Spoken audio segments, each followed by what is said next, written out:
Good morning. I am Dr. Assis and welcome to NEET classes. And आज जो topic discuss कर रहे हैं ये टॉपिक है इवोल्यूशन। इवोल्यूशन का मीन्स ही होता है डेवलपमेंट ऑफ ऑर्गेनिज्म। पहले और अब देखते हैं कि डिफरेंट चेंजेस होते हैं।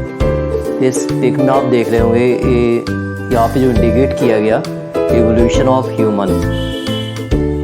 और पहले जो ह्यूमन था और आज का ह्यूमन है तो उसमें काफ़ी चेंजेस,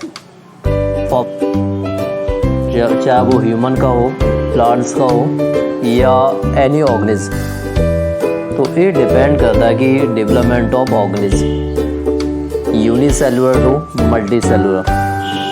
अब यहाँ पे जो मेन कॉन्सेप्ट था पैनीजेनेसिस थ्योरी, इसको डिस्क्राइब किया चार्ल्स डार्विन। और इसके अकॉर्डिंग क्या बताया, according to pangenesis concept, genetic information from different part of the body travel to the reproductive organs and where it is transmitted to the gametes. Means different organ से जो gene structure है, ये gene structure कहाँ तक आएंगे, gamete तक। जबकि germplasm theory में क्या बताया, according to germplasm theory, germ like tissue means as the reproductive organs contain the complete of the gamete information. Okay, so the presence of the gamules and gametes, their migration seem to explain inherited change. Then different points include as the Darwin theory: overproduction, competition, variation and adaptation, and survival of fittest. These are different concept Darwin theory. ये सभी concept Darwin theory के हैं। इसके अलावा struggle for existence, it is depend as the interspecific and environmental factor.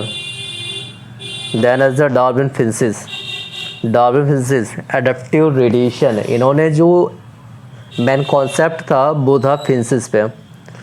अब इनकी सभी की हैबिटेट क्या थी, अलग अलग, but these different finches are found as the specific geographic region. ये सभी फिंसेस जो ऑब्टेन की गई है स्पेसिफिक जियोग्राफिक रीजन। कुछ आपकी इंसेक्टिवोरस थी, कुछ सीड ईटिंग एंड कुछ हर्बीवोरस, देन आफ्टर दैट कुछ कार्निवोरस। तो सभी की हैबिटेट क्या थी, अलग अलग, बट सभी जो ऑब्टेन हुई है एक specific geographical region. So Darwin finches it is the example of adaptive radiation. Okay, ये टॉपिक आपने स्टडी किया होगा क्लास 12 में। और इसके अलावा जो इवोल्यूशन, इसके अकॉर्डिंग काफ़ी कॉन्सेप्ट दिए गए। पहले लैमार्क है, इसके बाद डार्विन है और इसके बाद ह्यूगो डी व्रीज। ये 3 scientist belong to the evolution theory.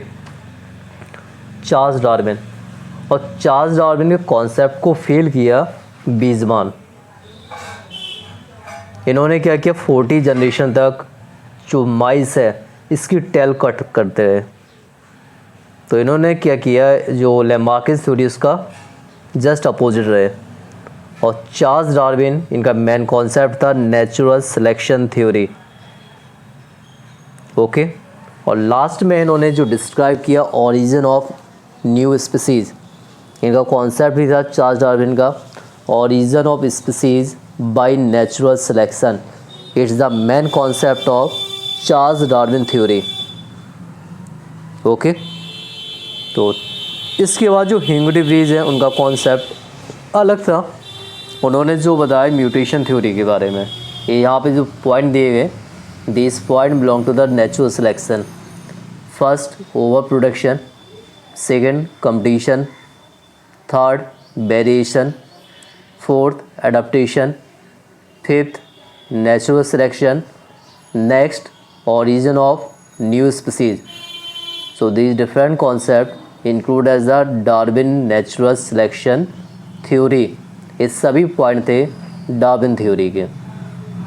Okay guys, subscribe like and share.